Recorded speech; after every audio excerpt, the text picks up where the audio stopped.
Kala pagi tiba, Nurul pun bersiap. Menempuh jalur yang panjang demi sebuah pengabdian.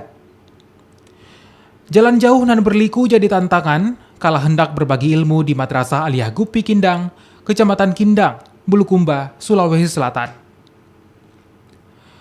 Nurul sejatinya tinggal di desa Sapobonto yang berseberangan dengan desa Kindang. Akses jembatan yang tidak ada membuatnya harus memilih jalur memutar sejauh 25 km. Jalan pintas sejatinya ada, namun bukan jalur yang aman baginya. Apalagi kini kondisinya dalam keadaan hamil. Jalur ini biasanya digunakan siswa meski harus mendaki dan menyeberangi sungai. Setiap harinya saya berangkat dengan menempuh perjalanan sekitar 25 km dalam waktu 1 jam. Sebelum saya hamil, saya biasanya berjalan di jalan setapak yang menghubungkan antara Kecamatan Bulukumba dan Kecamatan Kindang bersama beberapa siswa yang sekolah di sini.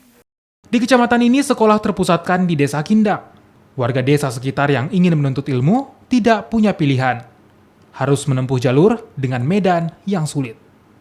Desa Sapobonto itu dihuni oleh 5.600 penduduk yang mayoritas antara desa Kindang dan desa Sapobonto punya hubungan kekeluargaan yang sangat erat, sehingga ketika ada acara kunjungan, baik sifatnya ada orang yang meninggal, ada orang pesta atau hubungan silaturahim lainnya, utamanya setelah Lebaran, kita harus menempuh jarak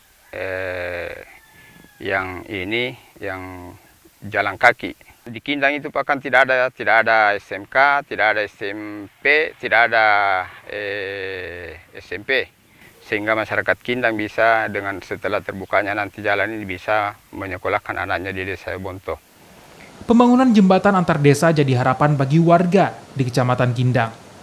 Jembatan bisa jadi penghubung sekaligus pemutus jarak yang selama ini jadi kendala warga. Rama Pratama, Kompas TV, Kabupaten Bulukumba, Sulawesi Selatan.